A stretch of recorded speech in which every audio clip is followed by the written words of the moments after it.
శ్రీ గురుభ్యో నమ. హరి ఓం. శ్రీ మాణిక్యాంబా సమేత భీమేశ్వర స్వామినే నమ. వాగర్ధావివ సంపృక్తౌ వాగర్ధ ప్రతిపత్తయే జగతః పితరౌ వందే పార్వతీ పరమేశ్వరౌ.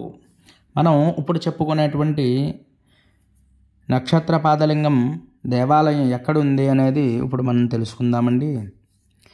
ఈ ఊరి పేరు శివల. ఇది ఎక్కడుంది అంటే అండి, మనకి యానం రూట్లో, అంటే ద్రాక్షారామ టు యానం వెళ్ళేటువంటి రూట్లో ఎర్రపోతారం దిగి అక్కడి నుంచి ఒక 3 కిలోమీటర్ల లోపలికి వెళ్ళినట్లయితే శివల అనేటువంటి గ్రామాన్ని అయితే మనం చేరుకోగలుగుతామండి. ఈ లోపలికైతే ఎటువంటి బస్సు సౌకర్యాలు మనకైతే లభ్యం లేవు. మనం ఇక్కడి నుంచి ఏదైనా సొంత వెహికల్ మనం ఏర్పాటు చేసుకుని వెళ్ళినట్లయితే మాత్రమే మనం ఈ గ్రామానికైతే వెళ్ళగలమండి. ఇక్కడ స్వామివారి పేరు బాలా త్రిపుర సుందరి సమేత నీలకంఠ త్రిపురాంతక స్వామివారు. ఇది చాలా విశేషమైనటువంటి ప్రశాంతమైనటువంటి దేవాలయం. అంతేకాకుండా ఇక్కడైతే పెద్దగా రద్దీ అయితే ఉండదండి ఉత్తప్పుడు. అలాగే ఇప్పుడు కార్తీక మాసం కాబట్టి ఈ స్వాములు వాళ్ళు అభిషేకానికి వస్తారు కాబట్టి కొంచెం రద్దీ అయితే ఉంటుంది. ఉత్త రోజుల్లో అయితే చాలా ప్రశాంతంగా ఖాళీగా అయితే ఉంటుందండి.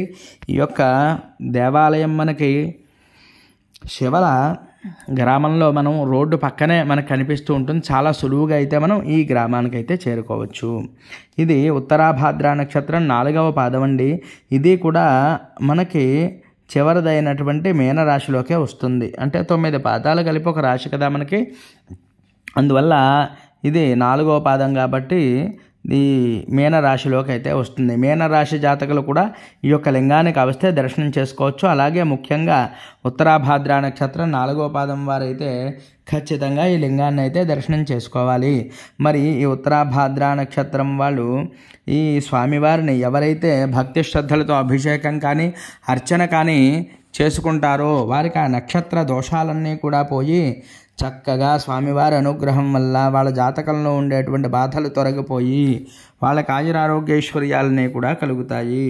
మరి ఈ స్వామివారికి చక్కగా చూడండి, నందీశ్వరుడు అలాగే ఇంకా ఇక్కడ సుబ్రహ్మణ్యేశ్వరుడు కూడా చాలా అద్భుతంగా ఉంటాడు. మీరు ఆ సుబ్రహ్మణ్యేశ్వరుని కూడా చూసి నమస్కారం చేసుకోండి. ఇక్కడ మనకి చూడండి వల్లి దేవసేన సమేత సుబ్రహ్మణ్యేశ్వరుడు.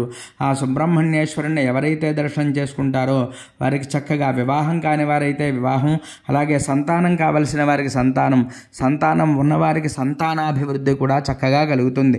అదంతా కూడా ఒక సుబ్రహ్మణ్య ఆరాధన వల్లే మనకు కలుగుతుంది. కాబట్టి స్వామివారిని నేనైతే మీకు దర్శనం చేయడం జరుగుతోంది. ఇక్కడ మరి చక్కగా స్వామివారిని చూడండి. ఆ లింగం అది కూడా చాలా అద్భుతంగా ఉంది. అమ్మవారు అయ్యవారు ఇద్దరూ కూడా చాలా చక్కగా ఉండడం, మనకి ఆహ్లాదమైనటువంటి వాతావరణంలో ఇక్కడ కూర్చోగానే మనకి ఏదైనా అనుష్ఠానం కానీ జపం కానీ చేసుకోవాలి అని చెప్పి అనిపించేటువంటి ఫీలింగ్ అయితే కలుగుతోందండి. ఆ స్వామివారిని ఒక్కసారి చూసుకోండి, దండం పెట్టుకోండి, దర్శనం చేసుకోండి. నక్షత్ర జాతకులు విశ్వేశ్వరాయ మహాదేవాయ త్రయంబకాయ త్రిపురాంతకాయ త్రికాగ్నికాలాయ కాలాగ్నిరుద్రాయ నీలకంఠాయ మృత్యుంజయాయ సర్వేశ్వరాయ సదాశివాయ శ్రీమన్మహాదేవాయ నమో నమః.